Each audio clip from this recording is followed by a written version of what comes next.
দেখো ক্লাস 7 সামনে তোমাদের সেকেন্ড টার্ম এক্সাম শুরু হবে কিন্তু মনে রাখবা। তাই পরীক্ষার আগে আমাদেরকে প্রচুর প্রচুর প্র্যাকটিস করতে হবে এবং ইংলিশের ক্ষেত্রে যে ধরনের গ্রামারগুলো খুবই ইম্পর্টেন্ট এবং যে ধরনের গ্রামারগুলো পরীক্ষায় কিন্তু আসার সম্ভাবনা বেশি, এই ধরনের গ্রামারগুলো তোমাদের কিন্তু ভালো করে পড়তে হবে, মনে থাকে যাবে।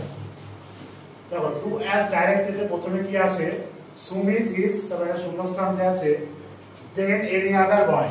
এটা কি করতে বলেছে? Comparative degree intelligent.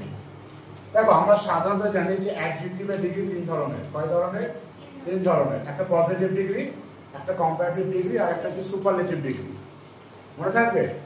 যখন দেখবে এখানে কি বলছে, সুমিত ইজ দেন, যখন দেখবে দেন শব্দ আছে তার আগে শূন্যস্থান আছে, তাহলে সুমিতের সাথে অন্য বইয়ের কি একটা তুলনা দিচ্ছে, তখন কি হবে? তখন ওই অ্যাডজেক্টিভে কম্পারেটিভ হবে।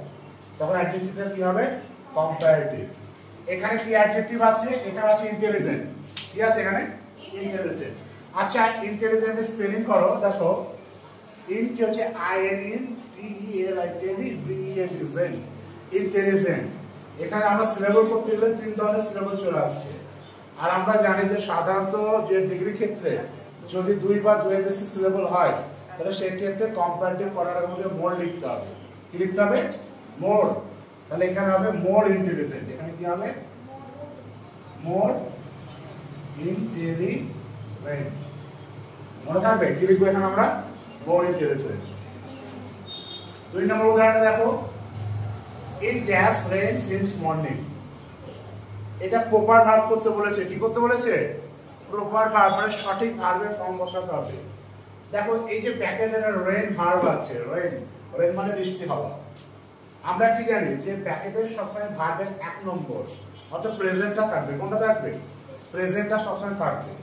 তাহলে আমরা কি করে বুঝবো এখানে প্রপার কি ভার্ব বসাতে হবে? এইখানে একটা খেয়াল করে দেখো যে ইট ড্যাশ বৃষ্টি, মানে যা বৃষ্টি হচ্ছে কোথায়? সকাল। এইখানে খেয়াল থাকবো সিন্স শব্দটা আছে। যখন দেখবে সিন্স মানে থেকে বা হইতে বোঝাচ্ছে বা সকাল থেকে, এরকম তাহলে সময়টা যখন বোঝাবে সেখানে সবসময় জানবা হ্যাজ বিন ভার্বের সাথে আইএনজি হয় বা হ্যাভ বিন ভার্বের সাথে আইএনজি হয়। কি হয়? মানে বৃষ্টি শুরু হয়েছে, অনেক আগে শুরু হয়েছে, সকালে, এখন হচ্ছে, মানে বৃষ্টি কি থেমেছে? তাহলে এখানে টাইম বোঝাচ্ছে, মানে পিরিয়ড অফ টাইম যদি বোঝায়, তাহলে সেক্ষেত্রে কি হবে? সেক্ষেত্রে তোমাকে হ্যাজ অথবা হ্যাভ লিখতে হবে। তাহলে ইটের পরে সবসময় হ্যাজ হয়। কি হয়? হ্যাজ হয়। তারপর কি বসবে? তারপর তোমরা বিন বসাবা। কি বসাবা? বিন বসাবা। তারপর ভার্বের সাথে আইএনজি অর্থাৎ রেন, রেন শব্দটাকে বসিয়ে দিবা, তার সাথে আইএনজি করে দেবা। তাহলে it has been raining since morning, এর মানে দাঁড়াচ্ছে সকাল থেকে বৃষ্টি হচ্ছে। যদি শুধু বলে বৃষ্টি হচ্ছে তখন হবে ইট ইজ রেইনিং। তখন কি হবে? It is raining. আর যখন বলবে it has been raining since morning, মানে সকাল থেকে বৃষ্টি হচ্ছে, তার মানে সেটা হচ্ছে প্রেজেন্ট পারফেক্ট কন্টিনিউয়াস টেন্স। কোন টেন্স ওটা? Present perfect continuous. আমরা জানি যে প্রেজেন্ট কন্টিনিউয়াস আর পারফেক্ট কন্টিনিউয়াসের মধ্যে সময় উল্লেখ থাকে। কি থাকে? একটা সময় উল্লেখ থাকে। কারণ এখন তোমরা পড়ছো, তাহলে এটা প্রেজেন্ট কন্টিনিউয়াস টেন্স। যখন তোমরা বলবে আমরা 4 ঘন্টা ধরে 5 ঘন্টা ধরে পড়ছি, সেখানে তুমি কি উল্লেখ করছো? সময় উল্লেখ করেছো, তাহলে সেটা হচ্ছে প্রেজেন্ট পারফেক্ট কন্টিনিউয়াস। মনে থাকবে? আমরা 3 নম্বর উদাহরণে চলে যাই। কি বলছে? ইচ অফ দ্য বয়েজ, বালকদের প্রত্যেকে, এটা শূন্যস্থান দেওয়া আছে এবং ব্র্যাকেটে দুটো দেখো হেল্পিং ভার্ব দেওয়া আছে পাস্ট টেন্সে। একটা ওয়াজ আছে, একটা ওয়ার আছে। কি আছে? একটা ওয়াজ আছে আর একটা ওয়ার আছে। গিভেন এ প্রাইজ, তার মানে কি? প্রত্যেক বালকে একটা কি পেয়েছিল? একটা করে প্রাইজ পেয়েছিল। কি পেয়েছিল? প্রাইজ। তাহলে এখানে কি বলেছে? কারেক্ট ভার্ব, মানে এই যে ব্র্যাকেটে দুটো ভার্ব আছে এর মধ্যে সঠিক কোনটা সেটা দেখতে হবে। দেখো আমাদেরকে বাক্যের সাবজেক্টের অর্থটা বুঝতে হবে। সাবজেক্টের অর্থটা সিঙ্গুলার বোঝাচ্ছে না প্লুরাল বোঝাচ্ছে, সেটা বোঝাটা আছে আগে জরুরি। আমরা কি করি? সাধারণত ভাবি যে এস বা ইয়েস থাকলো তার মানে সেটা প্লুরাল। তা নয়, অ্যাকচুয়ালি আমাকে দেখতে হবে ভাবটাকে। যেমন এখানে কি বলেছে? আমরা শূন্যস্থানে আগে এখানে বয়েজ দেখছি। অনেকে স্টুডেন্ট বলছে এটা তো বয়েজ আছে, তাহলে এটা প্লুরাল হবে। অনেকে এটা করে না জেনে বুঝে, কারণ তারা সঠিকটা জানে না। কি বলে? সঠিকটা বুঝতে হয়। তার আগে কি বলেছে? দেখো ইচ অফ বলেছে। কি বলেছে? Each of. ইচ অফ কথার অর্থ প্রত্যেকে। ইচ অফ কথার অর্থ কি? মানে একটা ইচ, মেন কথা হচ্ছে ইচ। ইচ মানে হচ্ছে প্রত্যেকে, অফ বয়েজ মানে বালকদের, মানে এক জায়গায় অনেক বালক আছে, প্রত্যেককে একসাথে বলছে না আলাদা করে বলছে? আলাদা আলাদা করে বলছে। কি করে বোঝাচ্ছে? এর মানে হচ্ছে ইচ অফ দ্য বয়েজ মানে অনেক বালক আছে, তাদের মধ্যে আলাদা আলাদা করে বলছে। আর যখন আলাদা আলাদা বা একজন একজন করে বোঝায় সেটাকে কি বলা হয়? সিঙ্গুলার বলা হয়। তাহলে এটাকে সিঙ্গুলার বোঝাচ্ছে। আর সিঙ্গুলার আমরা জানি ফার্স্ট টেন্সে কি হয়? ওয়াজ হয়। তাহলে ইচ অফ দ্য বয়েজ ওয়াজ মানে বালকদের প্রত্যেকেই গিভেন এ প্রাইজ, মানে একটা প্রাইজ পেয়েছে, মানে পুরস্কার পেয়েছে। তারপর এটা যায় মাই মাদার শূন্যস্থান দিয়েছে, কুক ফুড মানে আমার মা রান্না করে, এরকম একটা বিষয় বোঝাচ্ছে, রান্না সংক্রান্ত। ওর মা রান্না করে বা করছিল এরকম একটা বিষয় বোঝাচ্ছে। কিন্তু আমাদের কি করতে বলেছে সেই টেন্সটা দেখি আমরা। এখানে বলেছে পাস্ট কন্টিনিউয়াস টেন্স। কি করতে? পাস্ট। আমরা কি জানি যে পাস্ট কন্টিনিউয়াস টেন্সে সাবজেক্টের পরে ওয়াজ হয় বসে। কি বসে? ওয়াজ হয় বসে, হেল্পিং ভার্ব হিসেবে, এবং ভার্বের সাথে আইএনজি বসে। কি বসে ভার্বের সাথে? আইএনজি। তারপর বাকি যদি থাকে অবজেক্ট থাকলে লিখবেন, আদারগুলো লিখে দেবো। তাহলে পাস্ট কন্টিনিউয়াস টেন্সের মূল হচ্ছে ওয়াজ হয় আর ভার্বের সাথে আইএনজি। এখানে দেখো ভার্বের কুক আছে, তাহলে এখানে আমরা কুকটা লিখেই দিই। কুকটা লিখে দিলাম, তার সাথে আইএনজি যোগ করলাম, পাস্ট কন্টিনিউয়াস হবে। কিন্তু আগে নিয়ম কি? ওয়াজ বা আর বসাতে হবে। আচ্ছা মাই মাদার মানে কি? আমার মা। আমার বাবা সিঙ্গুলার না প্লুরাল? সিঙ্গুলার, একজন বোঝাচ্ছে, তাই না? তাহলে একজন বোঝালে কি ওয়াজ হয়? যখনই তোমরা এই ধরনের পাবে যে টেন্স করতে বলবে, তোমরা সেই টেন্সের মেন ভার্বের নিয়মটুকু মনে রাখতে হবে তোমাদের। আর ব্যাকেটে সবসময় ভার্বের এক নম্বরই থাকে। যখনই তোমাকে ভার্ব করতে দেবে এরকম ধরনের সিঙ্গেল ভার্বগুলো, ওরা সবসময় এক নম্বরটাই লিখে দেবে তোমার। হ্যাঁ,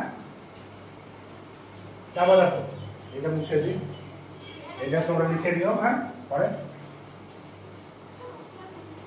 দেখো 5 নম্বরটা কি বলেছে? his performance was the dash among all boys। এখানে প্রপার ডিগ্রি করতে বলেছে, মানে অ্যাডজেক্টিভ অফ ডিগ্রি। তাহলে ব্যাকেটে আমাদের একটা ডিগ্রি থাকবে, অ্যাডজেক্টিভ থাকবে। যখন প্রপার ডিগ্রি করতে বলবে মানে কি? ব্যাকেটে একটা অ্যাডজেক্টিভ থাকবে। তাহলে এটা তুমি কি করে বুঝবে এটা প্রপার ডিগ্রি কি হবে? প্রথমে আমরা কি জানি যে ডিগ্রি 3 ধরনের।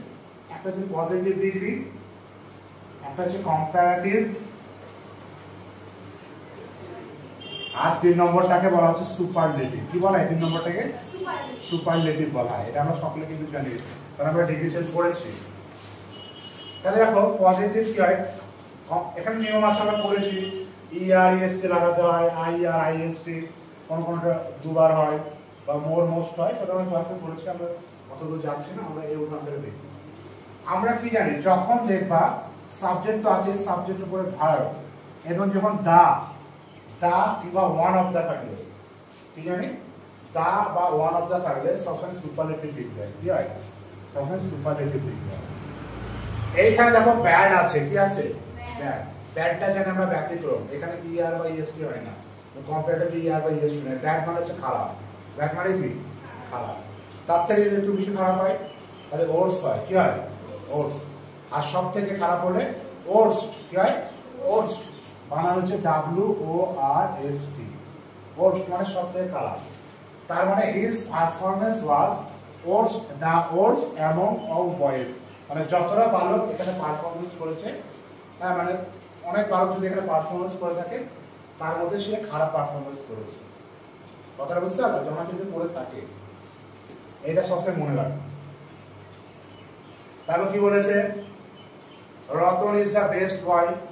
রতন হচ্ছে সবথেকে ভালো বালক। হ্যাঁ, এখানে কি বলেছে? পজিটিভ ডিগ্রি করতে বলেছে। দেখো আমরা কি জানি, দেখো রতন কি? রতনকে বেস্ট বয় বলেছে রতনকে, এবং এখানে দা আছে। কি আছে? দা। আমাদেরকে তুলনাটা বুঝতে হবে প্রথমে। আমরা জানি দুজনের মধ্যে যদি তুলনা থাকে সেখানে কম্পারেটিভ আর পজিটিভ হয়। কি কোন ডিগ্রি হয়? কম্পারেটিভ আর পজিটিভ। তাহলে এখানে দুজনের মধ্যে নেই, কিন্তু অনেক কয়েকজনের মধ্যে কি থাকে? সুপারলেটিভটা থাকে। তাহলে কি করে বুঝবো আমরা এটা অনেকজনের মধ্যে আছে না কয়েকজনের মধ্যে আছে? কি করে বুঝবো? আমরা যখন দেখবো সাবজেক্ট এবং ভার্বের পরে শুধু দা থাকবে। কি বলো? সাবজেক্ট এবং ভার্বের পরে যদি শুধু দা থাকে সুপারলেটিভ ডিগ্রির আগে, তাহলে সবসময় জানবা সেটা অনেকের মধ্যে বোঝায়। সেটা কিসের মধ্যে বোঝায়? অনেকের মধ্যে। তাহলে এটা অনেকের মধ্যে তুলনায় পজিটিভ ডিগ্রিতে আছে। কিসে আছে? সুপারলেটিভ। তো সাবজেক্ট ভার্ব আর এবং দায়ের পরে কি আছে? সুপারলেটিভ ডিগ্রি আছে। তাহলে এটা আমরা পজিটিভ ডিগ্রি কিভাবে করব? প্রথমে আমরা লিখব নো আদার। কি লিখব? No other. এবং যে অবজেক্ট আছে অবজেক্টকে সাবজেক্ট করে দেব। নো আদার বয়। এখানে ভার্ব আছে ইজ, তাহলে এখানে অ্যান্ড ইজ এর মধ্যে বসবে, তাহলে এখানে ইজই হবে। তাহলে নো আদার বয় ইজ হলো। তারপর এখানে লিখব সো। অ্যাজও লেখা যায় কিন্তু নেগেটিভ বাক্যের ক্ষেত্রে সবসময় সো লিখবা। কি লিখবা? সো। সো লিখবা। তারপর পজিটিভ ডিগ্রি। কার পজিটিভ ডিগ্রি? এই সুপারলেটিভটা। তাহলে বেস্ট, বেস্ট মানে সব থেকে ভালো। তাহলে এর পজিটিভ ডিগ্রি কি হচ্ছে? Good, right? গুড। দেখো ভালো করে। তারপর অ্যাজ। তারপর কি? অ্যাজ। তারপর কি করবে? তারপর সাবজেক্টটাকে অবজেক্ট করবে। সাবজেক্টটাকে হচ্ছে ভার্ব করবে। তাহলে অবজেক্ট করবে। তার মানে কি বলছে? No other boy is so good as well. বুঝতে পারলে তো? এই ধরনের যেটা প্র্যাকটিস সেট আছে, তোমরা প্র্যাকটিস সেট গুলো করবে, পরীক্ষাতে পাবে। আর আর্টিকেল প্রিপোজিশন তো আসে, প্রতিবারে আসে। ফার্স্ট টার্মও থাকে, সেকেন্ড টার্মও থাকে, থার্ড টার্মও থাকে। আমরা জানি যে ক্লাস 5 থেকে ক্লাস 12 পর্যন্ত কিন্তু আর্টিকেল প্রিপোজিশন থাকে, ওগুলো থাকবে। ওগুলো তোমরা বাড়িতে বেশি বেশি প্র্যাকটিস করো, আনসিন গুলো প্র্যাকটিস করো। কারণ এবার কিন্তু সেকেন্ড টার্মে তোমাদের আনসিন আসবে, ফার্স্ট টার্মে হয়তো আসেনি আনসিনটা। আর যে কবিতাগুলো আছে আর যে সিনগুলো আছে টেক্সটে, সেগুলো তোমাদের ভালো ভালো করে দেখতে হবে। আর যেহেতু এটা তোমার স্কুল বোর্ডের, মানে তোমাদের নির্দিষ্ট স্কুল বোর্ডগুলোতে প্রশ্ন করে অনেকে, বা অনেকে স্কুলে প্রশ্ন কেনে, তোমাদের স্কুলে যে যে রাইটিংগুলো বলেছে সেই রাইটিংগুলো তোমরা ভালো করে প্র্যাকটিস করো। আর অলরেডি আমি তো রাইটিং ক্লাসগুলো পড়েছি মাঝে মধ্যে প্র্যাকটিসের সময়, তোমরা সেগুলো কিন্তু করবে ভালো করে। হ্যাঁ, এইগুলো তোমরা কিন্তু টুকে নাও।